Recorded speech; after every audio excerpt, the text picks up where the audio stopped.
पनीर कीमा। एक गांव में चमनलाल नाम का एक आदमी रहा करता था। वो ढाबा चलाया करता था। चमनलाल की 2 बेटियां थीं और एक पत्नी थी जिसका नाम था कमला।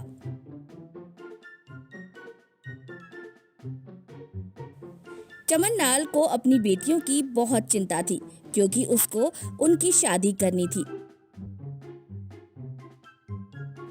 चमनलाल अपना ढाबा चलाकर थोड़े थोड़े पैसे बचा कर रख रहा था ताकि वो अपनी बेटियों की शादी अच्छे से कर सके। और सारे वक्त वो इसी चिंता में रहता था कि उसकी बेटियों की शादी कैसे होगी, और इसी वजह से उसका ढाबा भी नहीं चल रहा था। एक दिन चमनलाल की पत्नी कमला ने उससे बोला कि सुनिए, आपका ढाबा बिल्कुल भी नहीं चल रहा है। आजकल आपके खाने में स्वाद भी नहीं है। तब चमनलाल ने अपनी पत्नी को बोला कि आसपास नए ढाबे खुल गए हैं। वो शोशाबाजी करके अपना ढाबा अच्छे से चलाते हैं। सड़ा गला खाना भी लोगों को स्वाद में बनाकर खिलाते हैं, लेकिन मैं ऐसा नहीं कर सकता। और जब भी मैं खाना बनाने बैठता हूँ तो मुझे अपनी बेटी रीना और मीना की शादी की चिंता होने लगती है। इस वजह से मैं अच्छे से काम पे ध्यान नहीं दे पाता हूँ। मैं चाहता हूँ कि मेरा बहुत अच्छा ढाबा हो, उसकी बहुत सारी ब्रांच हो, लेकिन अभी मेरा मन नहीं लग रहा है।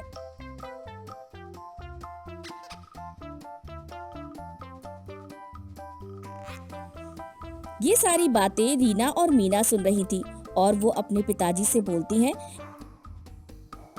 कि वो उनकी शादी की चिंता ना करें और शादी के पैसों से ढाबे में कुछ नया इम्प्रूवमेंट लाएं। और ये बात सुनकर चमनलाल मना कर देता है। वो बोलता है कि उनकी शादी के पैसों को वो खर्च नहीं करेगा। उसके बाद रीना और मीना सोचती है कि कोई ना कोई जुगत लगाकर ऐसा काम किया जाए कि उनका ढाबा अच्छे से चल पड़े, और इसके लिए वो अपने दोस्त रॉकी और मोंटी की मदद लेती हैं और उनसे बोलती है कि वो उनको लोन दिलवा दे।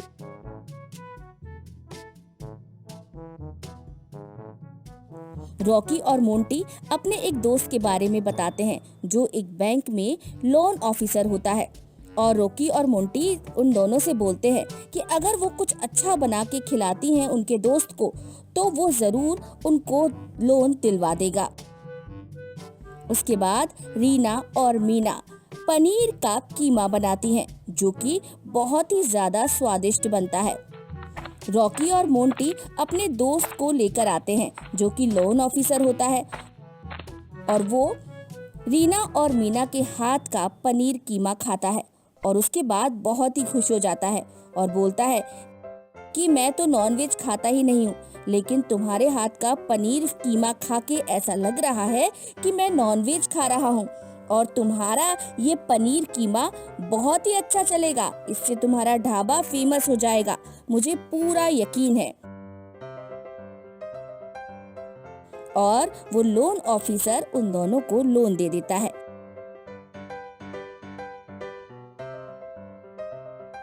उसके बाद वो बड़े अच्छे से अपना ढाबा बनाती हैं और ढाबे में नए नए स्वादिष्ट व्यंजन लेकर आती हैं, जिससे रीना और मीना का खूब नाम होता है। और उसके बाद उनकी शादी रॉकी और मोंटी से हो जाती है और वो सभी लोग खुशी खुशी रहने लगते हैं।